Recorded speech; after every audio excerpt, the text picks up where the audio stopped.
My name is Athena Myers, and I was 18.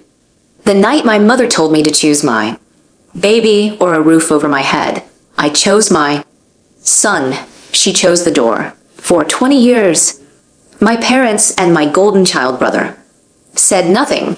Not a card, not a call. Not when Wyatt learned to walk. Not when he crossed a high school stage with my grandmother clapping in the third row. Then my grandmother died, left me her house and $680,000. And the silence broke like a dropped plate. Suddenly they wanted it. All of it. They hired a lawyer, filed in court, and walked in smirking like the money was already theirs. They were so certain. What happened in the next 10 minutes is the reason I am telling you this. Welcome back to Calm Drama. Stories where ordinary women meet, impossible families, and the smirking finally stops. Drop a comment and be sure to subscribe. I drove out to Hartwell on a Tuesday, 2.5 hours of flat county road to bury the only person who ever stood between me and the dark. My grandmother's farmhouse sat where it always had on Route 9, white clapboard, gone soft gray at the corners, the porch sagging like a tired shoulder. I let myself in with the same key I had carried for 20 years. It was a small brass house key on a ribbon that had once been bright blue and was now the color of dishwater. Margaret pressed it into my palm the night she drove me away from my parents, 18 years old and 7 months along. This opens my door, she said. Use it whenever the world shuts. Theirs. I never gave it back. It rode in every coat pocket I owned, through community college, through night classes, through the bar exam, through a courtroom career. I built one careful, brief at a time. Now it opened a house that smelled of her, cedar polish and cold coffee and the lavender she tucked in the linens. I made the calls a person makes. Funeral home, pastor, the county clerk. I did not fall apart because I had learned a long time ago that falling apart is a luxury for people who have someone to catch them. And for 20 years, the only person who would catch me was lying in a refrigerated drawer across town. I straightened her quilts. I washed the one mug in the sink. He said her roll-top desk with the brass key warm in my hand, and wondered what she had left behind and whether the rest of them would smell the money from wherever they had been hiding all this time.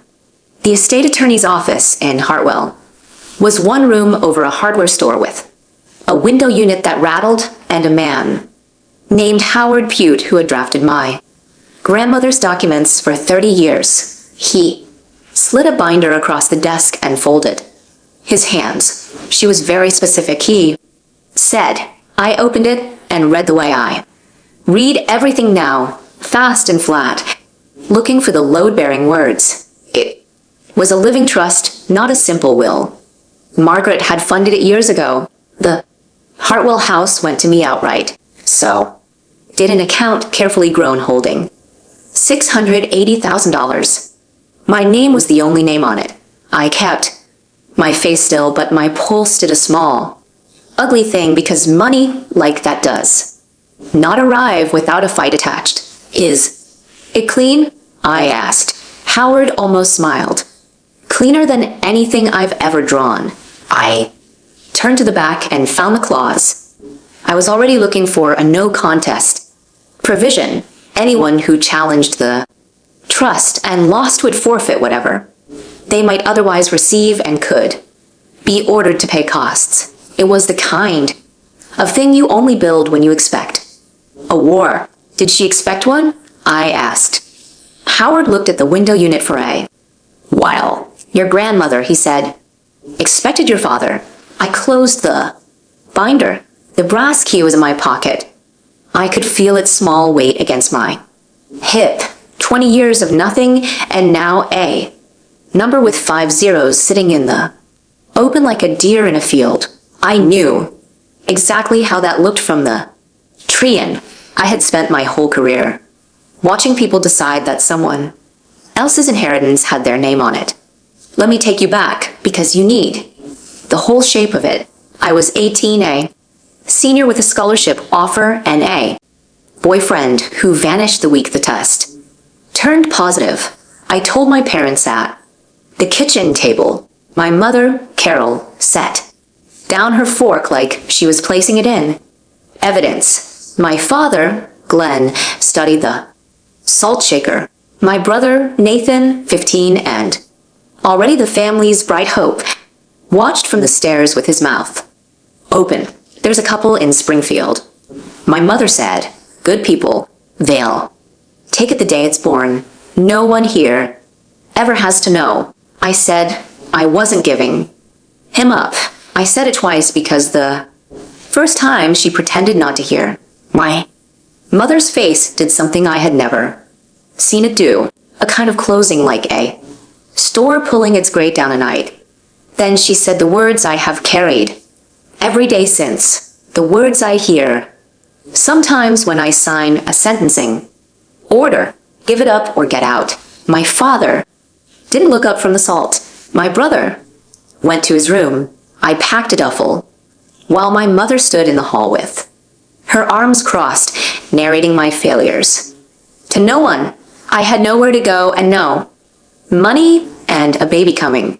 And I stood on that front step in October, feeling the cold come up through my socks, and I thought, this is what abandonment feels like. It feels like weather. Then, headlights swung into the drive. My grandmother had heard. My grandmother always heard. She rolled down the window and said, get in, Athena. You'll catch your death. Like she was picking me up from band practice, and she drove me to the farmhouse on Route 9, and she handed me a brass key on a blue ribbon. And that was the night my real family got smaller and truer at the same time.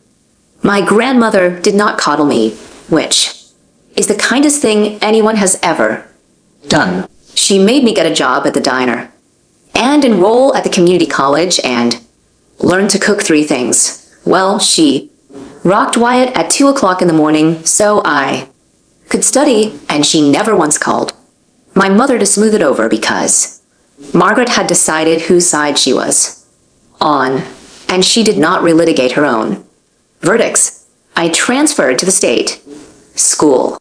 I worked nights. I got into law school on loans and stubbornness, and I crossed that stage with a 4-year-old clapping in the front row because his great-grandmother had taught him to clap on cue. I became a prosecutor, then a senior one, the kind who runs a division and reads people for a living. None of it was fast. None of it was luck. It was 12 years of doing the next correct thing while exhausted.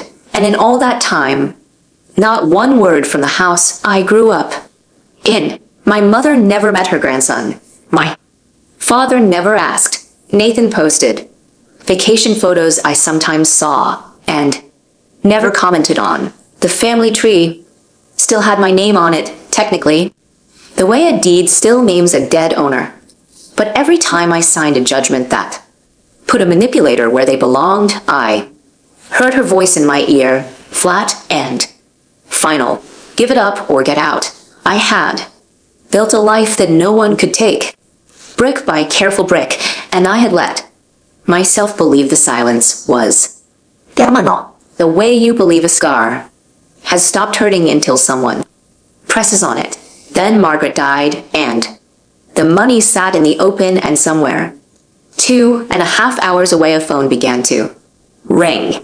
The first call came from Nathan 3 days after the funeral he did not attend. I almost didn't recognize the number. Then I did because I have a memory like a filim cabinet. Hey stranger, he said, like we'd missed a couple of birthdays. Long time. I let the silence stretch. A trick I learned at deposition tables. He filled it the way guilty people always do. He was sorry about Grandma. He'd Been meaning to reach out for years. Mom was in a really reflective place lately and wanted to reconnect. It was warm and it was practiced, and it took him exactly 90 seconds to arrive at the house. We were just wondering, he said, what's happening with a place on Route 9? Family property, you know? We should probably all sit down about it. I had spent 20 years not existing to these people, and now I was family, and we should all sit down. And the only thing that had changed was that Margaret was in the ground with a number attached to her name. A therapist once told me something I quote, "At trial, a real apology asks for nothing back." Nathan's apology came with an agenda stapled to the front. "I'll think about sitting down," I said, which is what you say to someone you have already finished thinking about. I hung up and stood in my own kitchen 2.5 hours from Hartwell and felt the old cold come up through my socks again, except this time I owned the socks and the floor and everything under it. They had heard the money. Of course they had heard the money. The Trian was full of them now, and they were not coming for me. I have spent my whole career listening to people explain why something that isn't there should be. So I knew that call for exactly what it was. If you have ever heard family turn warm the same week money landed on the table, you know the sound too. Stay with me, because it gets clearer. Comment heard that call and subscribe so the next story finds you. My mother called 2 days later, and she came in through the soft door. "Athena," she said, and her voice broke on the second syllable expertly, the way it always could. "I have thought about you every single day." I held the phone away from my ear for a second, not from emotion, but from professional admiration. It was a good performance. She talked about regret and time being short and how Grandma would have wanted the family whole. She did not ask about why at 20 years, and she did not ask his name, his age, whether he had a chin. She asked eventually in the gentle voice, "People used to lower you into a hole. Honey, we need to talk about the money. 680,000 is a lot for one person." So there it was, the number in her mouth. Before it had been in mine to her. They knew the exact figure. Someone at the bank or the courthouse or the church coffee hour had done the math for them. In the background, I heard my father clear his throat, that same throat clearing he used to do over the salt shaker.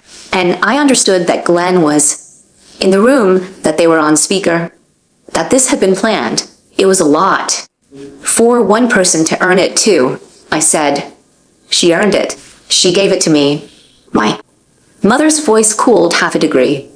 "We're still your parents. Now they wanted me in 20 years too late." I told her I had to go, and I did. And I sat in the dark of my kitchen and thought about a woman who threw her pregnant daughter onto a porch in October and could now, with a straight face, say, "We're still your parents." The grate was going back up. I had seen this store before. The certified letter came 11 days later, and it was not a card. It was a petition. My parents and Nathan had hired a probate litigator named Curtis Doyle and filed a contest of the trust. In Hartwell County, the grounds were the two grounds these things always run on. First, that Margaret had lacked the mental capacity to make the trust. Second, that I had exerted undue influence over a vulnerable old woman to steer her fortune to myself. I read it, standing at my kitchen counter, and I will be honest, the second one landed like a slap, because the only thing I ever steered Margaret toward was an earlier bedtime. I am a prosecutor. My first instinct was to call it frivolous and move to dismiss and be done by Friday. But I know the law better than I know my own family, and the law gave them the right to file Capacity and undue influence are real claims with real hearings, and a judge does not throw them out because the respondent finds them insulting. The contest had to be answered. The hearing had to happen. There was no version of this where I simply refused to engage, and they slunk away because the courthouse door, unlike my mother's, opens for anyone willing to pay the filing fee. I called Howard.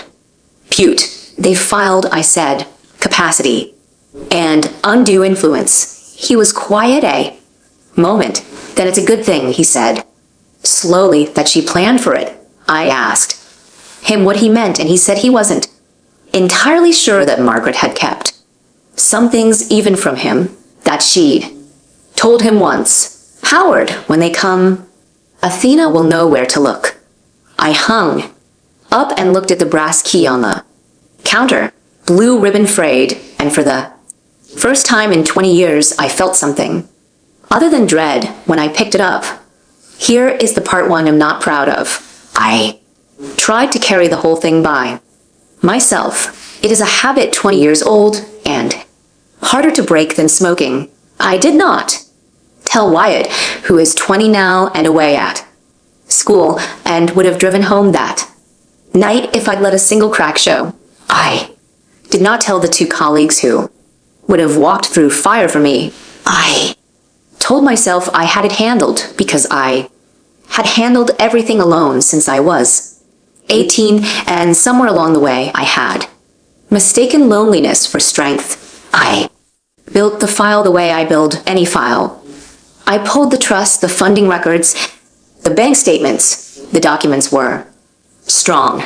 Margaret had executed the trust for years before her death, well before any decline a doctor could be invented to claim, but strong is not the same as airtight, and a good litigator can make an old woman's careful planning look like a younger woman's manipulation if there is no one to say otherwise. I needed proof of her mind. I needed a doctor or a witness or her own voice from before, and Howard's words kept circling back. Athena will know where to look. I did not yet.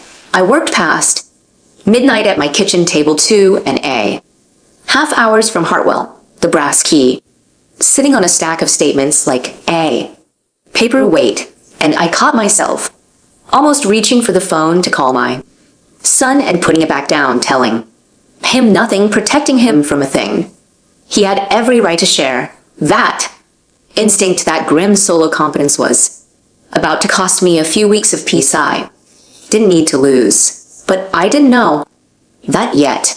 I only knew the hearing date, and that it was coming fast.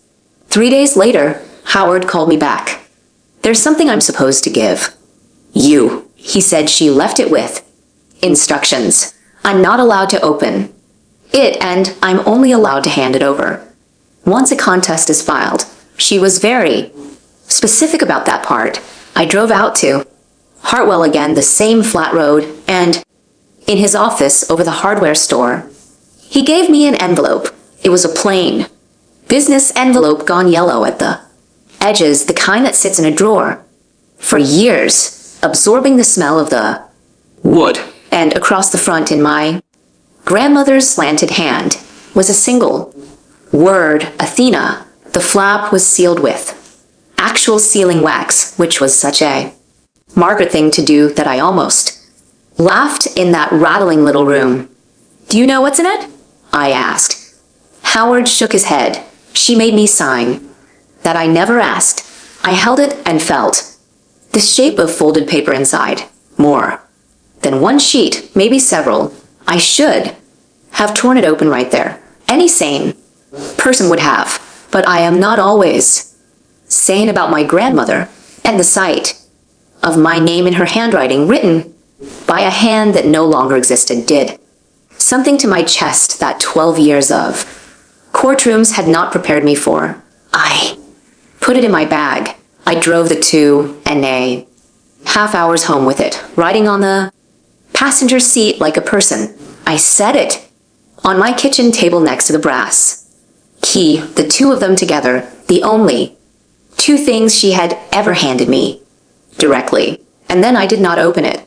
For 4 days I did not open it because I was afraid that whatever was inside would either save me or break me, and I was not ready to find out which.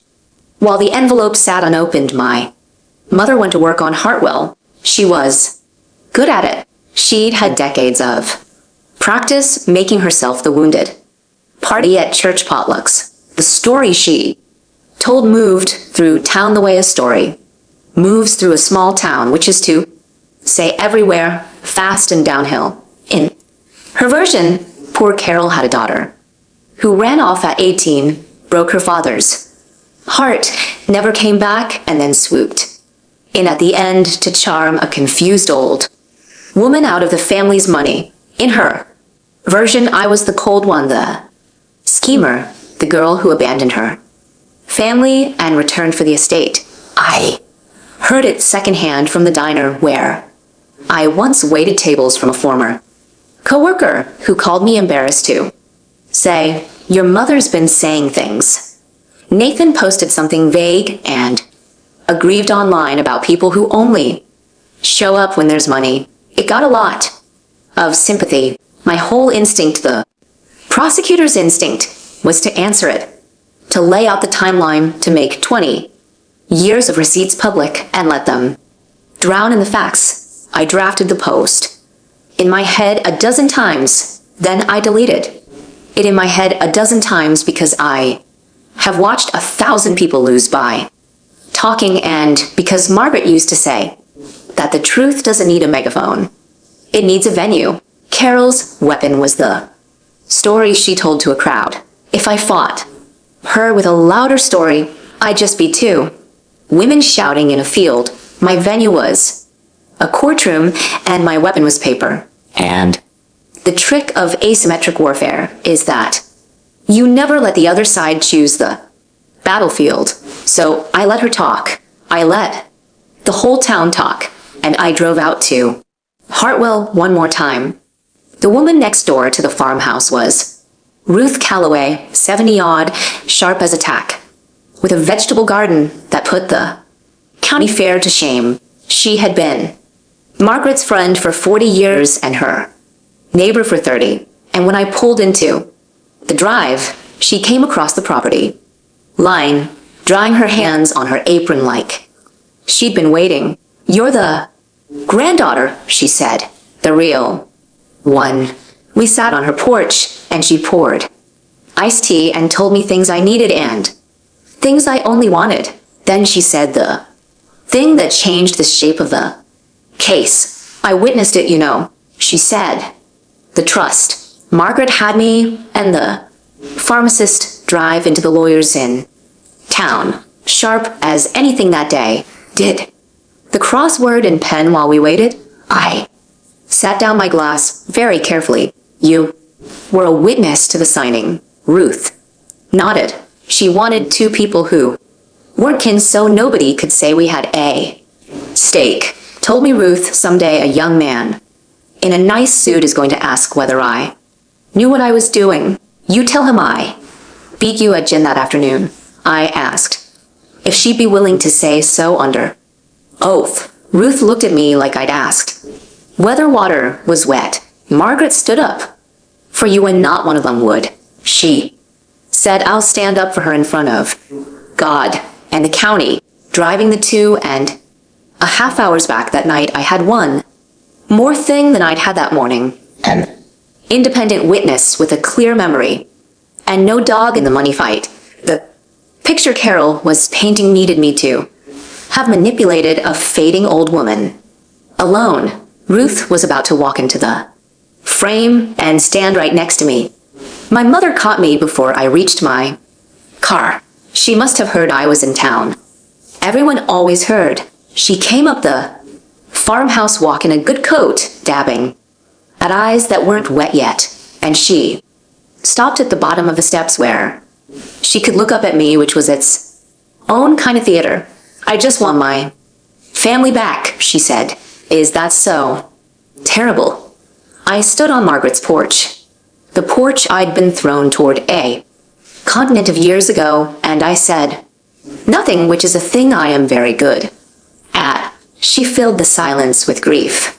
That arrived on schedule. She talked about how hard it had been, how she'd lost so much, how nobody understood what she'd given up, and then, because people always tell on themselves if you wait, her voice hardened just slightly, and she said, "I told you to give it up so you wouldn't ruin your life. I was trying to save you. Give it up." There. It was again 20 years later, the same words, wearing a different hat. And this time she'd said the quiet part, that she had never once thought she was wrong. That throwing me out was a rescue I'd been too stupid to appreciate. "You didn't tell me to give it up to save me," I said quietly. "You told me because someone once told you." Her face did the closing thing, the great coming down, and for half a second something flickered behind it that I almost recognized, something old and bruised. Then it was gone. "You always thought you were smarter than the rest of us," she said, and turned and walked back down the walk to a rented sedan, and I realized she had come not to reconcile, but to read my face for weakness. She hadn't found any. That night, I stayed at the farmhouse. Instead of driving home, I didn't plan to. I just couldn't make myself leave. The one place that had ever felt safe. I sat at Margaret's roll-top desk with a glass of her terrible cherry and the yellowed envelope in front of me, and I finally broke the wax. My hands were steadier than I expected. The prosecutor's hands. I unfolded the pages, 3 of them covered edge to edge in that slanted hand, and the first line stopped me cold. "Athena, my girl, if Howard has given you this, then they have done exactly what I told him they would, and you're sitting somewhere, being too proud to ask anyone for help. So let me help you one more time." I had to put it down for a moment and look at the dark window and breathe, because she knew me. She had known me all along. She had reached forward 4 years from beyond a closed casket and put her hand on the exact place that hurt. She had not written a sentimental letter. That was not her way, and she knew it would only make me cry and waste time. She had written a set of instructions numbered in ink, the way she balanced her checkbook. The second page began, "Here is what I did and why and where you will find the proof." I picked the glass back up and kept reading, and as I read, the fear that had been sitting on my chest for 2 weeks began slowly to turn into something with a spine. My grandmother had not just loved me. My grandmother had prepared a defense, and the last line of the first page before the instruction started was a sentence I would carry next to the other one for the rest of my life. The instructions were precise because Margaret had spent 30 years being underestimated by men who drafted contracts, and she had learned exactly how the game was scored. She wrote that she had known her son would come for the money the moment she was gone. "Glenn has been spending his mother's death for years," she wrote, "and Carol will help him because Carol cannot stand the sight of a woman who didn't fold." She had built the trust 4 years early, on purpose, so no one could claim a deathbed muddle. She had used an independent attorney. She chose herself, not Howard, so no one could claim her own lawyer steered her. She had snorts. A letter from her physician dated the same week as the signing, attesting that she was of completely sound mind. She had 2 disinterested witnesses, Ruth and the pharmacist, neither of them kin, and she had put a no contest clause in the trust so that if they challenged it and lost, they would forfeit even the small token she'd left them, and the court could make them pay the cost of the fight. I did not leave them out to be cruel, she wrote. I left them out so that if they came swinging, they would only hurt themselves. That is the closest thing to justice the law lets an old woman by. Then the instructions told me exactly where every document was, and the last line, the one I will carry, was this: the doctor's letter, the witness names, the original execution copy. All of it is in the deepest drawer of this desk, which the little brass key opens. You've been carrying the key to your whole defense for 20 years and never knew it. The key opens more than the door, Athena. It always did. I set the pages down and reached into my pocket, and there it was, that small brass key on its frayed blue ribbon. The brass key had a second life I'd never tested. For 20 years it had only ever opened one thing, the farmhouse front door, and I never thought to try it anywhere else, because why would you? I knelt at the roll-top desk and found the deepest drawer on the right, the one that had always been locked, the one I'd assumed held nothing but old tax returns. The key turned like it had been waiting. Inside was a fireproof folio, gray and unremarkable, and inside the folio was everything she had promised, organized with tabs, because of course it was the original execution copy of the trust, signed and notarized. The physician's letter on letterhead dated for years back, 2 clean paragraphs stating that Margaret Myers was alert, oriented, and fully competent to manage her affairs. A signed statement from Ruth Calloway and another from the pharmacist witnessing the signing. A short memo in Margaret's hand naming the independent attorney who'd supervised it. All. It was in the cold, professional part of my brain that never fully shuts off. A perfect file, better than most I'd built myself. She had anticipated capacity and answered it with the doctor. She had anticipated undue influence and answered it with witnesses who weren't family and a lawyer who wasn't mine. She had anticipated her own son.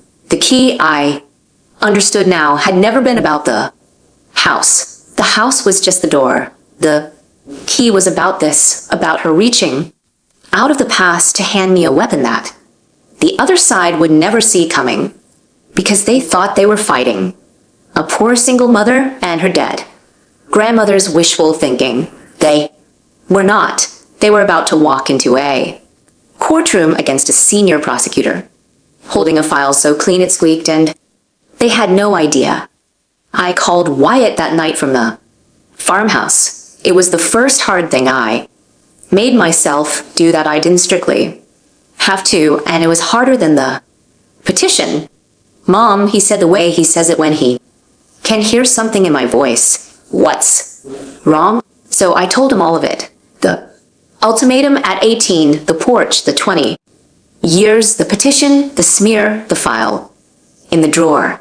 I had spent his whole life keeping the ugliest parts of my history sealed away from him, partly to protect him and partly, if I'm honest, because saying it out loud made it real. He was quiet for a long time. Then he said, "Why didn't you tell me they were doing this?" And I gave him the true answer instead of the easy one, because I'm used to carrying things alone, and I forgot that's not the same as being strong. He drove out the next morning for hours from his campus and walked into the farmhouse and put his arms around me. And he was taller than Margaret and broader than his grandfather. And he smelled like a person I had made out of nothing but refusal. "We're doing this together," he said. "You and me and great-grandma's paperwork." That was when I finally felt the last of the dread lift. Not because the file was good, though it was, but because for the first time since I was 18, I was not standing on a porch alone in the cold. The strategy from there was simple. No public fight. No shouting into Carol's field. We would answer the contest with the trust, the doctor's letter, the witnesses, and the no contest clause. And we would say almost nothing, and we would let the venue do what the megaphone never could. The thing about being invisible to people for 20 years is that they stop updating their picture of you. To my family, I was frozen at 18, a girl with a duffel bag and a swelling belly and no prospects. And nothing I'd done since had ever reached them because they'd made very sure to look away. So they were confident. I learned how confident from a cousin I barely knew who messaged me out of guilt, who said the family was really sure about this and that Nathan kept telling everyone it would be quick and easy. They thought they were suing a struggling single mother who'd gotten lucky with a senile old woman. They pictured me showing up in my best discount blazer, overwhelmed by a real lawyer, folding the way I'd folded on that porch. Nathan apparently told an uncle they'd have the house sold by spring. My father told someone the money was as good as ours. They had not, any of them in 20 years, typed my name into a search bar.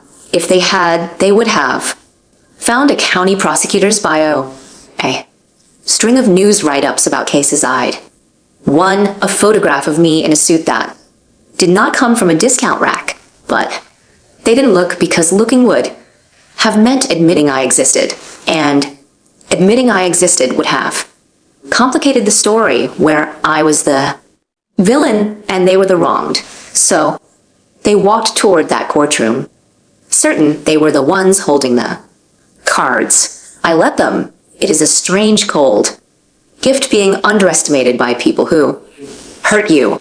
It means they will keep walking forward long after a wiser person would stop.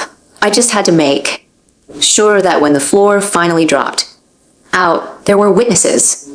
2 weeks before the hearing, Curtis Doyle sent a settlement letter. Evie. Never met him, but I knew the name. He had a reputation as a sharp, expensive probate man, the kind of family hires when they want to look serious. His offer was almost insulting in its confidence. I would hand over the farmhouse and split the $680,000 down the middle, and in exchange they would withdraw the contest and the family could begin to heal.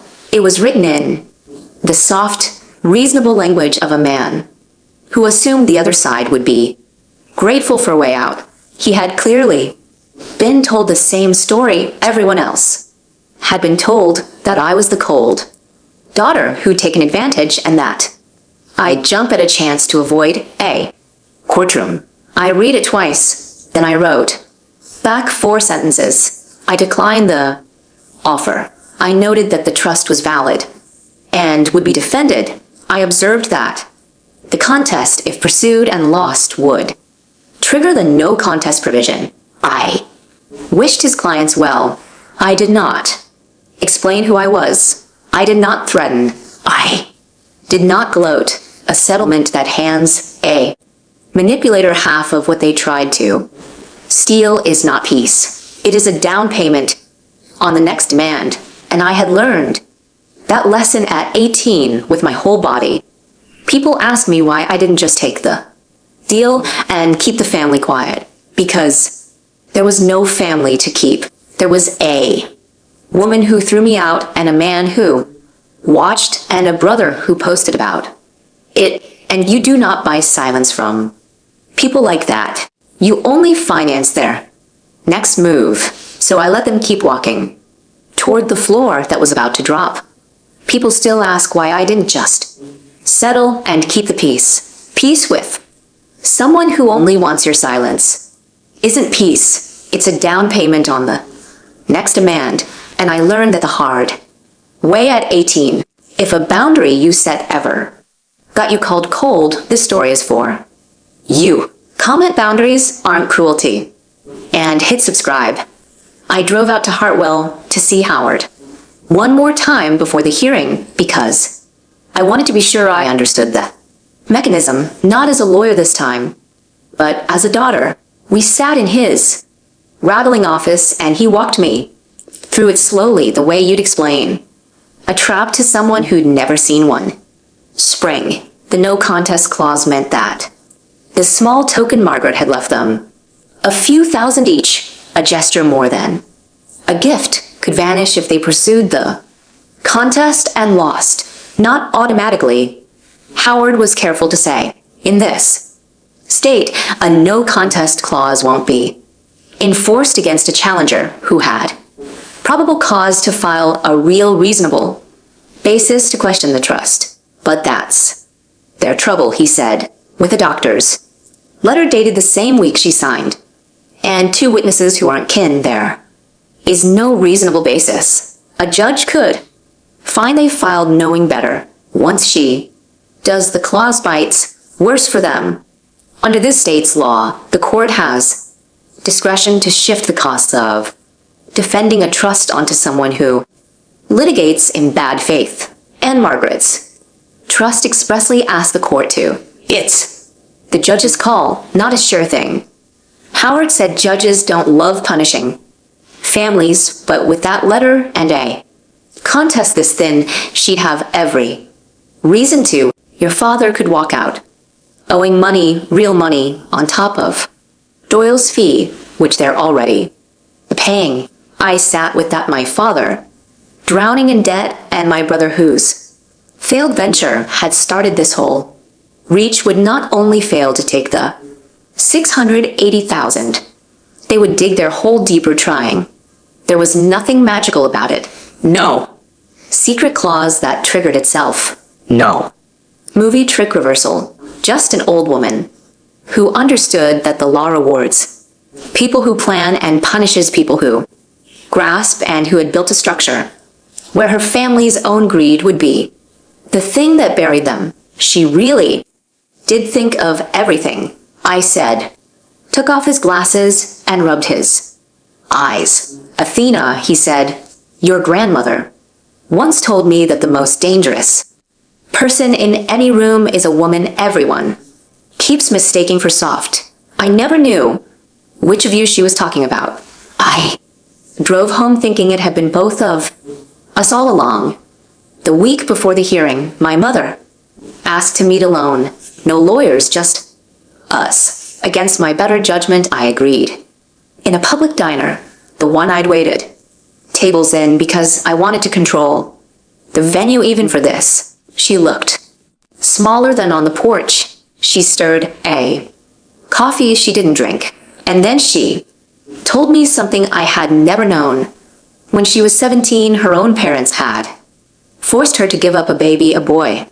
They drove her to a home 3 counties over, and she came back without him and was never allowed to speak of it again. And she had spent her whole life telling herself it was the right thing, the only thing, the thing that saved her. And then you, she said, looking at her. Coffee. You just refused. You just kept yours like it was easy, like what I did was nothing. For one breath, I felt the floor of my anger tilt, because there it was, the real wound, the thing underneath the cruelty. She had not thrown me out because she was a monster. She had thrown me out because I'd done the brave thing she'd been too frightened and too controlled to do, and my courage had been an unbearable mirror. I almost reached across the table. Then she lifted her eyes, and the softness was gone, replaced by something calculating, and she said, so you see, you owe me. After everything I gave up, that money should help this family. And just like that, the mirror became a crowbar. She had told me the truest thing about herself, not to be known, but to be paid. I put cash on the table for both coffees. I'm sorry that happened to you, I said. It doesn't make this yours. After the diner, I stopped wavering. Whatever pity I'd felt for the 17-year-old Carol had been, the 62-year-old Carol had just used it as a lever. And a woman who weaponizes her own grief will weaponize yours next. I went to Ruth's that evening and confirmed she'd testify, and she said, She'd already pressed her good dress and told her bridge club she'd be doing the Lord's work and Margaret's. I confirmed. The pharmacist would appear. I organized the folio into exhibits, tabbed, and numbered. The doctor's letter first, the witness statements next, the execution. Copy anchoring it all. Wyatt sat across from me, labeling folders, 20 years old, and dead serious. And at one point he held up the brass key and said, "This is the whole case, isn't it?" It was. I had decided to appear without flash, no grand speeches. I would let Howard's co-consul handle the formal motions, and I would sit at the respondent's table as what I was the beneficiary, the granddaughter, and only when the moment came would the room learn the rest. I didn't tell anyone in Hartwell what I did for a living, not the diner, not the cousin, not Ruth beyond. I work in the courts. I wanted it sealed until the hearing because a reveal in a hallway is gossip, but a reveal in a courtroom is a record. People had spent my whole life mistaking my quiet for weakness. My mother, chief among them. I was about to let them keep that mistake right up until the second it cost them everything. The night before the hearing, I slept at the farmhouse with the key on the nightstand and the folio in my bag. And for the first time in 20 years, I was not dreading a courtroom. I was looking forward to one. Hartwell County Probate Court is one large room with good light and bad chairs and a docket that moves slow. We arrived early, Wyatt and Ruth and the pharmacist and me, and took the respondent's table on the right, and I sat facing the front with my back half to the door, the folio squared in front of me, the brass key in my jacket pocket, where I could feel it. My family came in at 5 to 9. I heard them before I saw them. My mother's church voice, my brother's laugh. They filed into the petitioner's side, and when they spotted me, they did exactly what the title of this story promised they would. They smirked. All three of them, my mother in her good coat, my father in a suit A size too tight, Nathan in sunglasses. He didn't take off indoors, and they looked at me like the verdict was already framed on their wall, like the house was already sold, like I was a formality they'd come to watch crumble. Nathan even leaned to my father and said something behind his hand, and they both grinned. I did not smirk back. I have learned that the calmest face in the room is the most unsettling one, so I gave them nothing, just a small nod, the kind you give a stranger in an elevator. Their lawyer wasn't seated yet. Curtis Doyle came through the gallery doors a minute later, briefcase in hand, scanning the room the way good lawyers do, taking inventory, and he crossed toward the petitioner's table, reading something off the top of his file. He hadn't looked up. He hadn't seen my face yet. He set his briefcase down at the table, glanced across the aisle at the respondent to size of the opposition, and then he looked up and he saw me. I watched it happen in his face, the small public death of a man's certainty. Curtis Doyle was a professional. He'd stood across from me a dozen times in the criminal courthouse 2.5 hours away, where I put away the kind of people who do to strangers what my family was trying to do to me. He had lost me more often than he'd won. And now here I was sitting at the respondent's table in a probate matter he'd been told was a slam dunk against some sad single mother, and I could see him doing the math, recalculating everything he thought he knew about this case in the space of one breath. To his credit, he didn't drop his briefcase. He just straightened, and out of pure reflexive courtroom respect, the kind that's older than strategy, he gave me a small nod and said the words that took the floor out from under my whole family. Good morning, prosecutor. It landed in that quiet room like a stone in a still pond. I said, Good morning, Mr. Doyle, in the same even tone-eyed, used for any opposing counsel, because that is what we were now opposing. Counsel and the entire gallery had just heard it. For a moment, nobody moved. Then I watched the word travel across the aisle. My mother's smirk didn't vanish all at once. It sort of slid, the way a painting slides when the nail gives. My father's grin went uncertain. Nathan actually took off the sunglasses. Doyle, recovering, leaned to his clients and said something low and urgent, and I saw my mother say, "What too loud?" and the bafe glance over. They had walked into that courtroom believing they were about to defeat a girl from a porch in October. They had just learned in front of God and the county that the girl from the porch ran a prosecution division, and that the dead old woman they'd called senile had built a fortress with her own two hands. I couldn't hear every word Doyle said to them, but I didn't need to.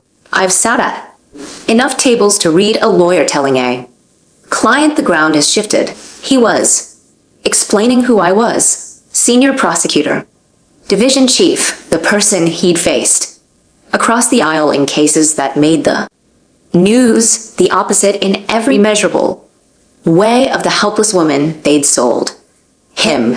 My mother kept shaking her head the way people do when the story they've told for 20 years suddenly won't load.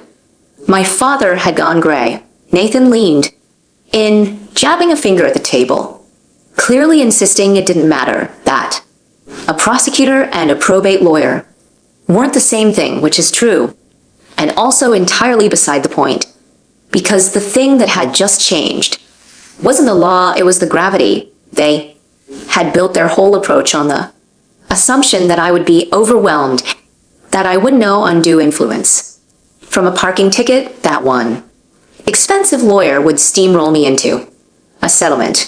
Now, they were looking at someone who built files for a living and who was sitting calmly behind a folio thick as a phone book, and who had not blinked once. Doyle, I noticed, had stopped arguing with them and started reading. He'd opened my response, the four-sentence letter, and the answer we'd filed, and I watched him reach the part about the doctor's letter and the witnesses, and I watched his shoulders drop a degree. He was a good enough lawyer to recognize a losing hand when he was holding one. The question now was whether his clients would let him fold it or make him play it out to the felt.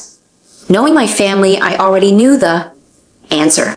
They had never in their lives walked away from a table while there was still a chance to grab. The judge took the bench, a no-nonsense woman with reading glasses on a chain, and the contest got its hearing. Doyle, to his professional credit, made the argument he'd been paid to make. He suggested that Margaret had been elderly and isolated, that I had inserted myself near the end, that a fortune flowing to a single beneficiary deserved scrutiny. It was competent. It was also a house with no foundation, and we both knew it. When it was our turn, I did not stand and make a speech. I let our co-consul lay the exhibits before the court one at a time, and I simply provided them, calm, flat, the way you hand a surgeon instruments, the original trust signed and notarized for years before any decline anyone could invent. The physician's letter dated the same week. 2 clean paragraphs attesting that Margaret Myers was of completely sound mind. The independent attorney who had supervised the signing, not mine, chosen by her. And then Ruth Calloway took the stand in her pressed good dress and told the court in a voice that filled the room that Margaret had done the crossword in pen that day and beaten her at Jean, and that no one on God's earth had told that woman what to do with her own money. The pharmacist confirmed it, and from the yellowed envelope, now an exhibit with a number on it, we entered Margaret's own letter in her own hand, explaining in numbered points exactly Why she'd structured everything the way she had. Through all of it, I never raised my voice. I never looked at my family. I just kept my hands folded on the folio and let the paper speak. Because that had always been the plan. The asymmetric truth of it. They came with a story and a smirk. And I came with a dead woman's signature, a doctor's certainty, and a neighbor who wouldn't lie. Stories lose to documents. They always have. When the evidence was in our co-consul, do the last quiet thing. He drew the court's attention to the no contest clause, and he asked, given the strength of the trust and the weakness of the challenge that the court consider, assessing the costs of the defense against the petitioners, the judge looked over her glasses at Doyle, and Doyle, who had read the room an hour ago, did not fight it hard. That was the moment my mother finally understood that she was not going to win, that she was, in fact, going to lose money she didn't have to a daughter she'd thrown away. And Carol Myers came apart in open court. She stood up before the bailiff could stop her. She manipulated all of you, she said, voice climbing, pointing at me, at the judge, at the room. That old woman was confused, and this one took advantage. She always was a sneak. She ran off and left this family, and now she stands there acting better than us. The judge gave her down. She didn't stop. She turned on Doyle and called him useless. Turned on my father and called him weak. Turned on the room itself and cried that nobody understood what she'd sacrificed. And the more she screamed about being wronged, the smaller the case for her got, because a courtroom is the one venue where volume is evidence of nothing. Nathan stood up, knocked his chair back, and walked out, sunglasses back on, slamming the gallery door. My father didn't move. He stared at his own hands the way he'd once stared at a salt shaker. And for the first time in 20 years, he looked like what he was, an old man who'd bet his mother's grave on a sure thing and lost. And through all of it, I sat perfectly still, hands folded, saying nothing, because Margaret taught me that when the other side is busy proving your point, the kindest thing you can do is let them finish. The judge restored order with 2 cracks of the gavel and a tone that ended all argument. She did not need a recess. The trust, she said, was valid on its face and supported by overwhelming evidence of capacity and independence. The contest had no merit. She upheld the trust in full. The house on Route 9 was mine. The $680,000 was mine. Then she made the finding that mattered most for what came next. The petitioners had filed without probable cause against evidence they'd had every chance to see and chose to ignore. That finding lit the fuse, with no reasonable basis to challenge the no contest provision held and the small bequests Margaret had left. The 3 of them were forfeited entirely, and exercising the discretion, the trust, and her bad faith finding gave her, she assessed a portion of the defense costs against them. My father, already drowning, had just been handed an anchor. Nathan, whose failed venture had started this whole GRA, would pay for the privilege of failing. Again, they had reached for everything and walked away owing. There was no magic in it, no twist of fate, only an old woman who understood that greed, given enough rope, ties its own knot. When the judge finished, the room was very quiet. My mother had stopped screaming and was sitting with her good coat clutched closed, like the temperature had dropped. I gathered my exhibits, squared the folio, and stood. I let myself look at her then, once fully, the way I hadn't on the porch 20 years ago, because I'd been too busy surviving. And I said the only thing I'd planned to say all day in the same even voice I'd Used to read a verdict. You taught me to give things up. I said I learned the lesson, just not the way you meant. Then I picked up my bag and the brass key in. My pocket knocked once against my hip, like a small approving knuckle, and I walked toward the door where my son was waiting. My mother caught me in the hallway the way she caught me on the porch, and for a second the symmetry of it almost made me laugh. The good coat, the dabbing at eyes that finally were wet, though I couldn't tell with what. Athena, she said, we're still your family. Blood is blood. You can't just, and she reached for my arm. I stepped back, not unkindly, just out of reach, and I looked at her, and Wyatt came to stand at my shoulder, 6 foot something of the boy she never asked about, and I watched her finally see him and finally understand exactly what she'd thrown away on a porch in October. Family showed up 20 years ago, I said. She's the one who left me the key. Carol's face did the closing thing one last time, the great coming down for good, and she had no answer because there isn't one.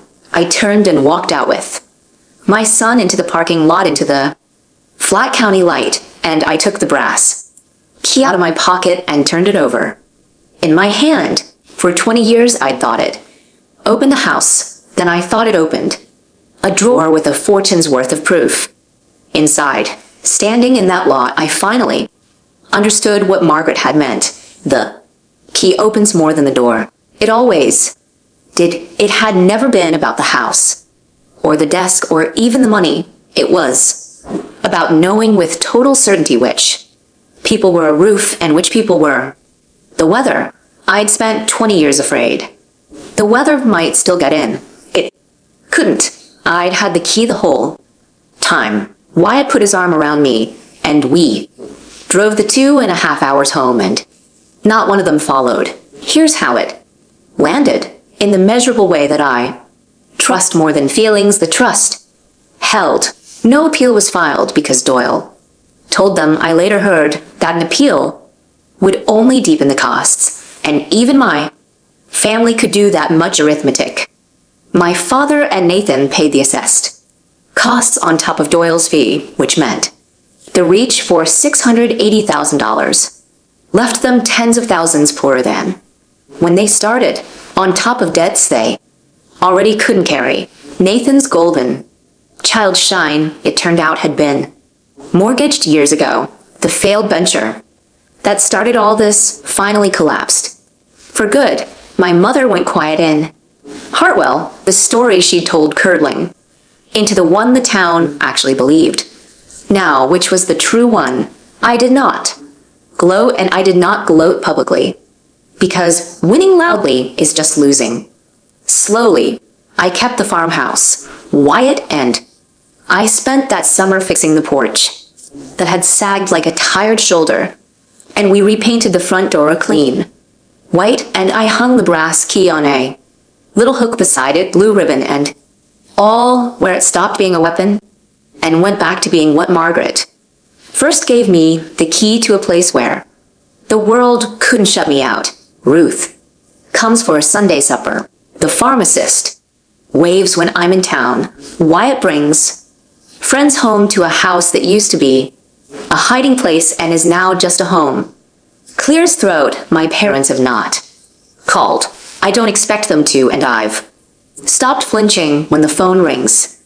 The great stayed down on their store. Mine finally stayed open. Blood writes the names on a family tree, but loyalty decides which ones still mean anything. And the woman who drove me out of the dark that October night is the only mother that word was ever true about. That's my story. One ultimatum at 18, 20 years of silence, and a grandmother who saw all of it coming and left me the key to outlast it. If this reminded you that real family is the people who show up, call the one who once drove you home in the dark. Do it today. And if you know someone who needs to hear this, share this video with them. hit subscribe, and I'll see you in the next one.